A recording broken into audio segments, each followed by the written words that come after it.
Hello my dear students, I hope তোমালোক ভালে আছা, পঢ়া-শুনা কৰি আছা, ৰিভিজন কৰি আছা। আজি আমি তোমালোকৰ কাৰণে আৰু নতুন টপিক লৈ আহিছো from the same previous chapter, that is cell the unit of life. So যিমানখিনি টপিকস আমাৰ বাকি আছিলে আমি এটা এটাকে ডিসকাস কৰিব লৈ আছো.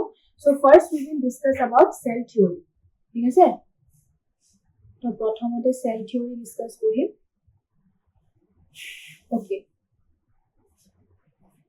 See, next topic is cell theory. Okay, so cell theory, atomic kisuman bostu sabo lagibo. There were two important scientists, okay? Two important scientists asile. One was your Theodore Swan, ejon asile. Aru ejon asile tumar Matthias Slater.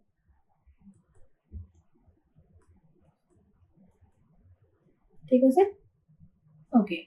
তো Swan asile actually tumar British zoologist, but tumar kisuman text tumaluke paba German joto amar notun textbook ase tate German botanist as well as German tumar zoologist boli dia ase Swan aru Slater er kotha. But kisuman tumar agor textbook ba agor tumi literature to jodi swa tetiale Swan er kotha dia ase British zoologist. To eta kotha tu hoise kuntu ami correct hisabe lom.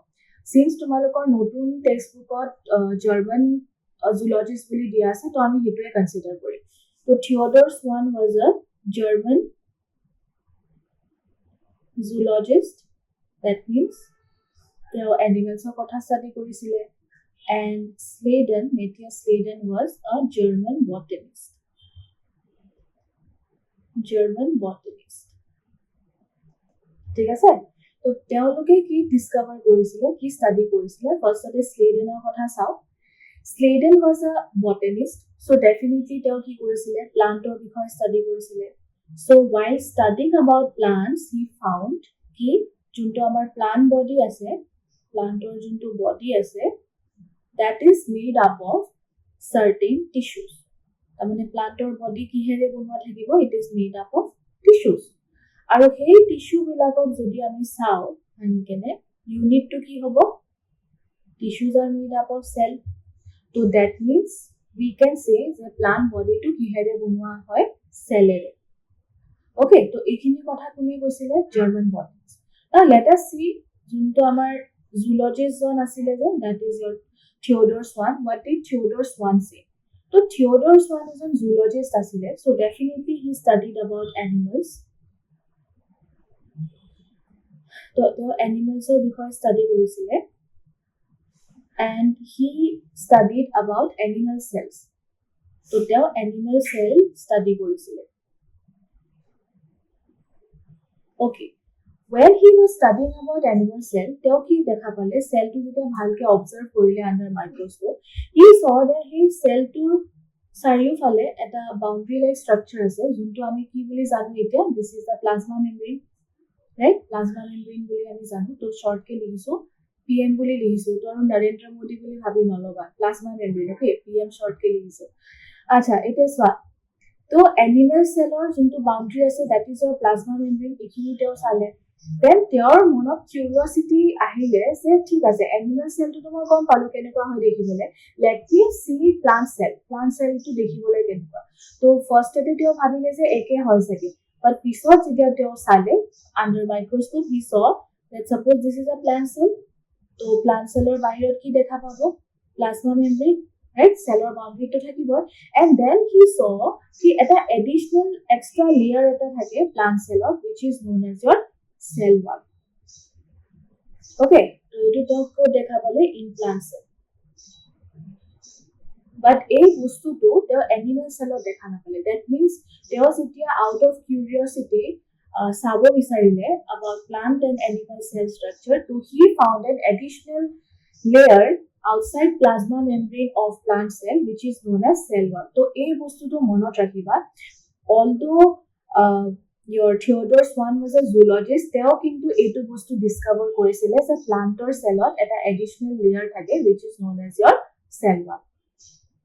Okay, তো তেওঁলোক দুজনে কি কৰিলে, cell theory যোনটো আমি আজি study কৰোঁ, তো সেইটো তেওঁ প্ৰথমটো যোনটো পইণ্ট হয়, আফটাৰ অল দিছ ষ্টাডি তেওঁলোকে ফাৰ্ষ্ট পইণ্টটো ফৰ্মুলেট কৰিলে। That means after studying all these things, Schwann কি বুলি ক'লে, that plants and animals are made up of cell and products of cell. এইটো কথা কোনে ক'লে, স্বানে ক'লে, এণ্ড স্বান আৰু স্লেডেনে মিলি কেনে আমাক ফাৰ্ষ্ট পইণ্টটো দিলে of the cell theory. Okay, but তেওঁলোকে যেতিয়া তেওঁলোকক কুৱেশ্যন কৰা গ'ল যে এই চেলটো আহিল ক'ৰ পৰা, এই বস্তুটো তেওঁলোকে আমাক আনচাৰটো দিব পৰা নাছিলে। So then came another scientist known as Rudolf Virchow. Rudolf Virchow নামৰ এজন সাইন্টিষ্ট আছিলে, নিয়াৰ এবাউট 1855 আছে। ঠিক আছে, এইখিনি ইয়াৰবিলাক চাই ল'বা, এজন 1839 আৰু এজন 1838ত এইখিনি বস্তু ষ্টাডি কৰিছিলে। ইয়াৰখিনি মনত নাথাকিলেও কথা নাই, বাট এবাৰ চাই ল'বা।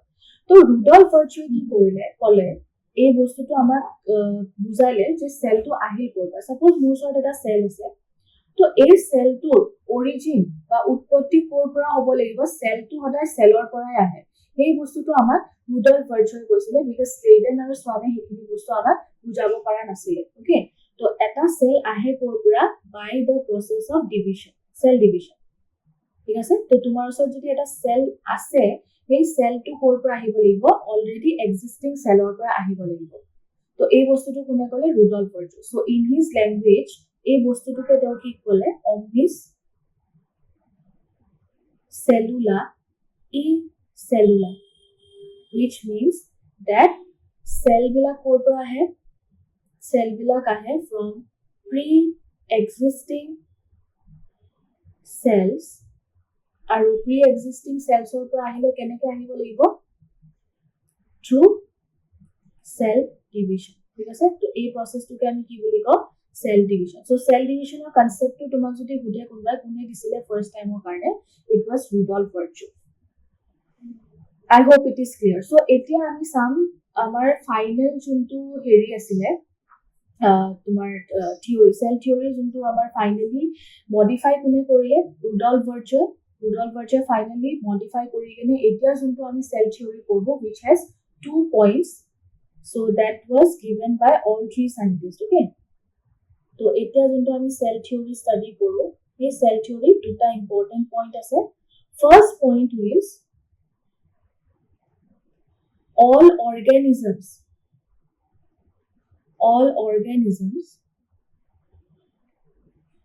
are made up of cells and products of cells. Products of cell means cell যোনখিনি বস্তু বনায়। এতিয়া সাপোজ যোনটো চেল আছে, চেলৰ যে প্লাজমা মেমব্ৰেন আছে, সাইটোপ্লাজম আছে, সেইখিনি কোনে বনাই আছে, চেলে বনাই আছে, চেলৰে প্ৰডাক্ট হয়। তো দ্যাট মিনছ এইটো কথাই কোৱা গৈছে cells and products of cells. Next number 2 point is, যোনটো এই মাত্ৰ আমি ষ্টাডি কৰিলো, that all cells arise from pre-existing cells. All cell arise from pre-existing cells. Okay, so thus these 2 points include your cell theory. So এইটোৱে হ'ল cell theory। পুরো topic এটা বাকি আছিল cell theory। I hope it is clear, ইমানখিনি বুজি পাইছা। Okay, last ক্লাছত আমি অলপমান ওভাৰভিউ অফ চেল চাইছিলো, চেলত কি কি বস্তু থাকে, প্ৰ'কেৰিয়টিক চেলত কেনেকুৱা ধৰণৰ বস্তু থাকে, ইউকেৰিয়টিক চেলত আমি এইখিনি অলপমান চাইছিলো, ৰাইট? তো এতিয়া তোমালোকৰ বুকত ওভাৰভিউ অফ চেল যোনটো পাৰ্টত আছে, তাতে দিয়া আছে চেলছৰ কথা। তো নাও উই নো প্ৰ'কেৰিয়টিক চেল কি হয়, ইউকেৰিয়টিক চেল কি হয়। তো চেলে যোনখিনি বেছিক ফাংচন কৰে, সেইটোৰ হিচাপত চব ধৰণৰ ফাংচন চেম নহয়, ৰাইট? কিছুমান বেলেগ বেলেগ ধৰণৰ, মানে কিছুমান চেলে মানে চব চেলেটো চেম ধৰণৰ ফাংচন অবভিয়াছলি নকৰিব, প্লাছ এই ফাংচনৰ লগতে তাৰ লোকেশ্যন বিলাকো বেলেগ বেলেগ। দ্যাট মিনছ চেলৰ তোমাৰ ষ্ট্ৰাকচাৰ, চাইজ, ফাংচন এইবিলাক কেনেকুৱা সেম হ'ব যিমান পৃথিৱীত যিমানখিনি অৰ্গেনিজম আছে সেলস আছে কিন্তু অবভিয়াসলি সেম নহয় তো এই পইণ্টটো মই লিখি দিছো যে different types of cells যদি আমি চাওঁ তো তাৰ structure তাৰপিছত তোমাৰ shape size function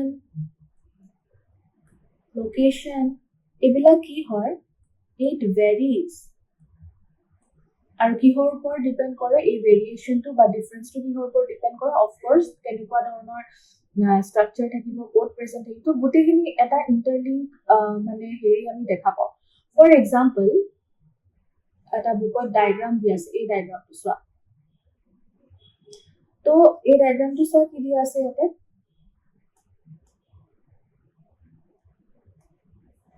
এইখিনি বস্তু So this is red blood cells, RBC. So RBC to me is what was in our blood, right? So that shapes what this is your round and biconcave shape. Episode WBC is what WBC amoeboid shape or thakibo. That means and shape. This is a columnar epithelial cells. Dikhol. This is my squamous epithelial cells. So sepeta thakibo. Episode nerve cells, branched and long. So nerve cell is your longest cell. এইটো হয় তোমাৰ longest cell মনত ৰাখিবা longest cell তাৰপিছত চোৱা ট্ৰেকিডটো কি হয় it's a xylem tissue cell হয় জাইলেমৰ সেল হয় দেন মেসোফিল সেলস ক'ত থাকে পাতত থাকে ৰাউন্ড এণ্ড ওভেল জাইলেম ট্ৰেকিডটো চোৱা কেনেকুৱা ইলংগেটেড শেপৰ তো আল্টিমেটলি চোৱা বেলেগ সেলস বিলাকে যোনখিনি বেলেগ ফাংচন কৰে it all varies see the shape varies structure varies location ইখিনি ভেৰি হৈ থাকে তাৰপিছত আৰু এটা ডায়াগ্ৰাম দিয়া আছে এইটো চোৱা টেক্সট বুকত NCERT ডায়াগ্ৰাম হয় ইয়াতে তোমাৰ টিপিক্যাল ইউক্যাৰিওটিক সেল এটাৰ সাইজ দিয়া আছে নৰমালি ইট ভেৰিজ ফ্ৰম 10 to 20 মাইক্ৰোমিটাৰ তাৰপিছত ব্যাকটেৰিয়া এটাৰ সাইজ দিয়া আছে ঠিক আছে 1 to 2 মাইক্ৰোমিটাৰ আচ্ছা এটো তোমালোকে যেতিয়া প্যাৰাগ্ৰাফত চাবা NCERT টেক্সটখনত তাতে কিন্তু তোমাৰ ইয়াতে আই থিংক 3 to 5 মাইক্ৰোমিটাৰ দিয়া আছে ব্যাকটেৰিয়াৰ সাইজ বাট ডায়াগ্ৰামত কি দিয়া আছে typical ব্যাকটেৰিয়াৰ size 1 to 2 micrometers. So, আমি কব পাৰো যে ব্যাকটেৰিয়া এটাৰ তুমি যদি সাইজ চোৱা it ranges from about 1 to 5 micrometer. এনেকৈ আমি কব পাৰো তাৰপিছত এইটো চোৱা PPLO smallest cell actually কি হয় মাইক্ৰোপ্লাজমা আৰু মাইক্ৰোপ্লাজমাৰ এটা টাইপ হয় PPLO তো মাইক্ৰোপ্লাজমা তোমাৰ যদি কোনবা সুধে সাইজ it is 1 micrometer আৰু PPLৰ সাইজ কিমান হয় 0.1 micrometer এটো বস্তু মনত ৰাখিবা তাৰপিছত ইয়াতে চোৱা দিয়া আছে ভাইৰাছেছৰ সাইজ এইখিনি মনত ৰাখি লবা কম্পেয়াৰ কৰিব কাৰণে that size of the cell also varies আৰু তাৰপিছত কিতাপত তোমাৰ RBC ৰ সাইজও দিয়া আছে RBC ৰ সাইজ বুকত দিয়া আছে 7 micrometer 7.0 or 7 micrometer দিয়া আছে তো এটো বস্তু মনত ৰাখিবা তাৰপিছত কিছুমান বেসিক ডেসক্ৰিপশন দিয়া আছে কি ডেসক্ৰিপশন যেনেকুৱা এই মাত্ৰ কলো স্মলেষ্ট সেল তো তোমাৰ স্মলেষ্ট সেল কি হৈ যাব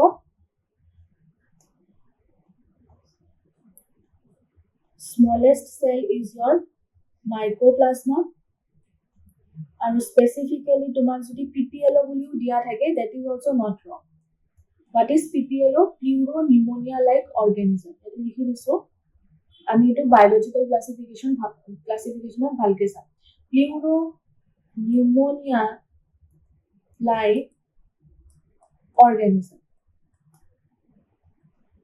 ঠিক আছে smallest cell তাৰপিছত লাৰ্জেষ্ট সেল কি হ'ব লাৰ্জেষ্ট সিঙ্গল আইসোলেটেড সেল যদি তোমাক খুদে কি হয় তো that will be your ostrich egg longest cell যদি খুদে কোনবাই it is your nerve cell